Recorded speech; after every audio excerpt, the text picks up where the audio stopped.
पप्पू के हाथ में जब से मोबाइल आया था वो बहुत ही आलसी और कामचोर हुआ था और इसी कारण उसकी माँ निर्मला चिंतित थी।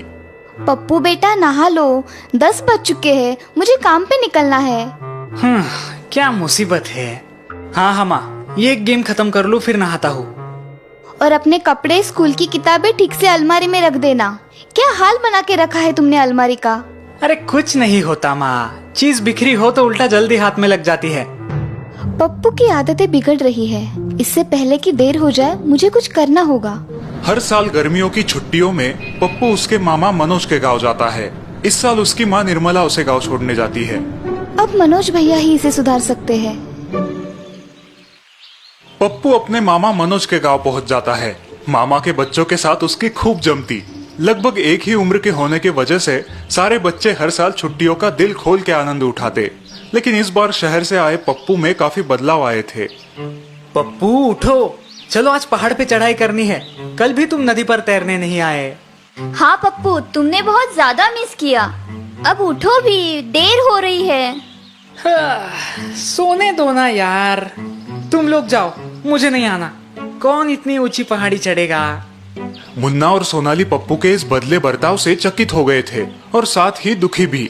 भैया, ये पप्पू को क्या हो गया है? हमेशा जैसे किसी भी खेल में रुचि नहीं दिखाता। हाँ, मैं भी वही सोच रहा हूँ। पप्पू पहले ऐसा नहीं था। चलो हम पहाड़ी पर जाके आते हैं। यहाँ घर पे पप्पू आराम से उठता है। अपना बिछाना चद्दर बिना ठीक ठाक किए वैसे ही रसोई घर में जाता है। मामी, बड़ी जोर की भूख लगी है, नाश्ता दीजिए प्लीज। हाँ बेटा, पहले ब्रश कर लो, नहा लो। नहीं मामी, दांत ब्रश करने में मुझे बड़ा बोरिंग लगता है।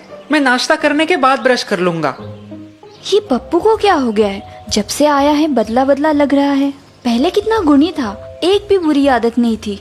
अब अपने जूते तक सही जगह पर नहीं लगता। पहाड़ी पर घूमने जा रहे मुन्ना और सोनाली को उनके पिता मनोज रास्ते में मिलते हैं। अरे वाह, आज कहाँ निकली है टोली? बाबूजी, हम पहाड़ी पर सैर सपाटा करने जा रहे हैं। अरे वाह वाह, जाओ जाओ। लेकिन तुम्हारा साथी पप्पू कहाँ है? बाबूजी, पप्पू अब बहुत बदल गया है। अब वो पहले जैसे हमारे साथ मौज मस्ती नहीं करता।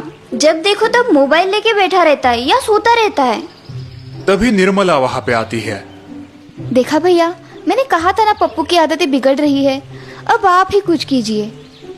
तुम चिंता मत करो, मैं उससे बात करूंगा। तुम मार्केट जाके अपना काम करके आओ। मनोज घर आता है तब पप्पू एक खटिया पर बैठकर मोबाइल पर गेम खेल रहा है। उसकी चद्दर बिछाना अभी भी वैसे ही अस्त व्यस्त पड़ा है। पप्पू की ये बुरी आदत छुड़ा नहीं पड़ेगी। क्यों भांजे, क्या चल रहा है? तुम गए नहीं पहाड़ी पे? नहीं मामा, इतनी ऊंची पहाड़ी चढ़ना अब बहुत बोरिंग लगता है मुझे। उससे अच्छा यहाँ मोबाइल पे बैठे बैठे ही अच्छा टाइम पास हो जाता है। मनोज रसोई में आते हैं। मामी उन्हें पप्पू के बदले व्यवहार के बारे में बता देती है। पता नहीं ऐसा क्यों लगता है, पप्पू सारी अच्छी आदतें भूल गया है। कल भी दोपहर 3 बजे स्नान किया था उसने। मैं बात करूंगा उससे। दूसरे दिन मनोज सारे बच्चों को लेकर नदी किनारे घूमने आते हैं। रास्ते में काफी पेड़ पौधे और हरी घास है। पप्पू, एक पेड़ का गिरा हुआ पत्ता ले आना तो।